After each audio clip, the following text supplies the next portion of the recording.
दोस्तों, मैं एडवोकेट अमित कुमार मौर्य। मेरा चैनल है अमित मौर्य एडवोकेट। मैं आप लोगों को बताने वाला हूँ कि धारा 80 होता क्या है।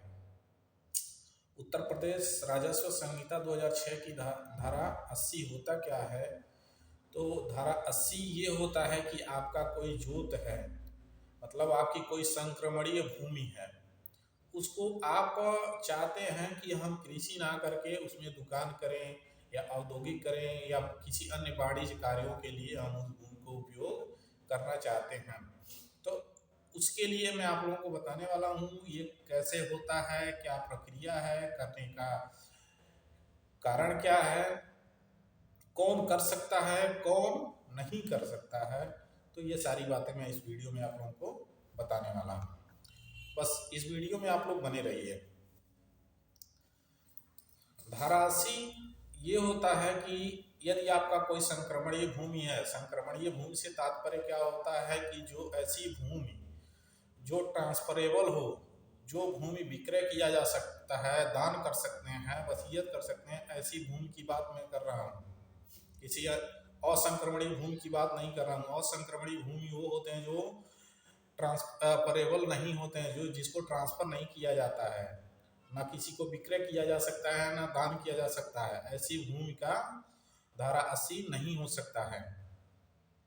तो धारा 80 संक्रमणीय भूमि का होता कैसे है कि आप अपने जो आपका जोत है, नंबर है, उसकी एक खतौनी निकालेंगे और अपनी एक फाइल दाखिल करेंगे। किसके वहाँ? उप जिला अधिकारी के वहाँ। उप जिला अधिकारी के वहाँ दाखिल करेंगे। उप जिला अधिकारी उसको देखेंगे, फिर जांच करेंगे। यदि जांच में ये पाया जाता है कि आपका जो भूमि है वो कृषि के लिए प्रयोग किया जा रहा है, तो वह आपकी भूमि धारा 80 नहीं करेगा और ये रिपोर्ट उप जिला अधिकारी को के द्वारा दे दिया जाएगा। उप जिला अधिकारी जब ये रिपोर्ट देंगे तो लिखित रूप में देंगे। यदि उस भूमि पर कोई कृषि कार्य नहीं किया जाता है तो राजस्व निरीक्षक जो होते हैं, जैसे लेखपाल हो गए, कानूगो हो गए, इनके द्वारा जांच करवा करके, यदि ये लोग जांच करके रिपोर्ट देते हैं कि उस पर किसी भी प्रकार की कोई कृषि कार्य नहीं किया जा रहा है, तब जिला अधिकारी उप जिला अधिकारी उस भूमि का धारा 80 करेंगे, घोषणा करेंगे। और घोषणे में ये नहीं लिखेंगे कि ये भूमि कृषि के लिए प्रयोग की जा रही थी या ये भूमि पड़ती है, ऐसी कोई बात चीजें नहीं लिखी जाएंगी। बस उनके द्वारा यह घोषणा किया जाएगा कि इतने हेक्टेयर भूमि को अकृषित किया जा रहा है। ठीक। अब इसको करने की प्रक्रिया क्या है, यह भी कहीं ना कहीं किसी नियम के तहत होता है। और कितने दिन में होता है? ये तब तक होता है कि जब आप फाइल फिलअप करते हैं, कि जब फाइल दाखिल करते हैं उसके 45 दिन के अंदर उप जिला अधिकारी आपको आपको आपको सूचना देंगे और नोटिस भेजेंगे। यदि आपका जो भूमि है उसमें अन्य सह खातेदार भी हैं, जैसे मान लीजिए एक खाते में एक अधिकार अभिलेख, एक खतौनी में 10 लोग होते हैं, तो उसमें नोटिस दिया जाता है सभी को कि ये भूमि अकृषित की जा रही है, क्या आपको कोई आपत्ति ऑब्जेक्शन है? यदि है तो वो लिखित रूप में उप जिला अधिकारी को कारण दर्शित करते हैं।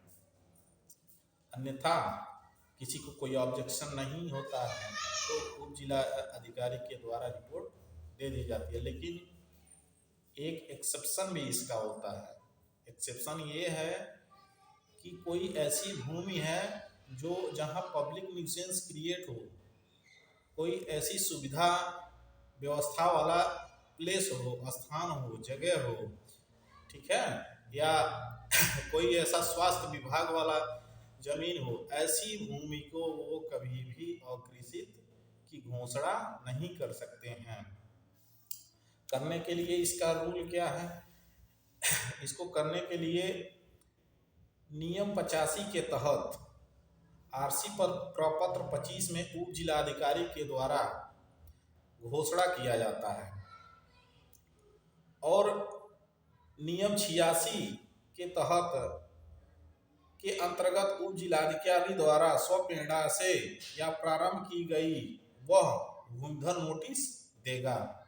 यदि किसी को, मान लीजिए यदि किसी को कोई ऑब्जेक्शन होता है या कोई आपत्ति होती है, तो वो जो नोटिस दिया जाता है वह अपना आकर के कारण दर्शित करेगा। किसको, कौन करेगा? सखातेदार करेंगे, जो खतौनी में सखातेदार होते हैं। अगर किसी को ऑब्जेक्शन नहीं होता है तो नियम 87 के तहत फाइनली कानगो और लेखपाल के द्वारा जो जांच की गई होती है वह रिपोर्ट उप जिलाधिकारी को प्रस्तुत कर देते हैं और उप जिलाधिकारी उस पर विचार करते हैं। विचार करने में ये पाया जाता है कि इस पर किसी को कोई ऑब्जेक्शन नहीं है और किसी को कोई भी ऑब्जेक्शन नहीं है और इसमें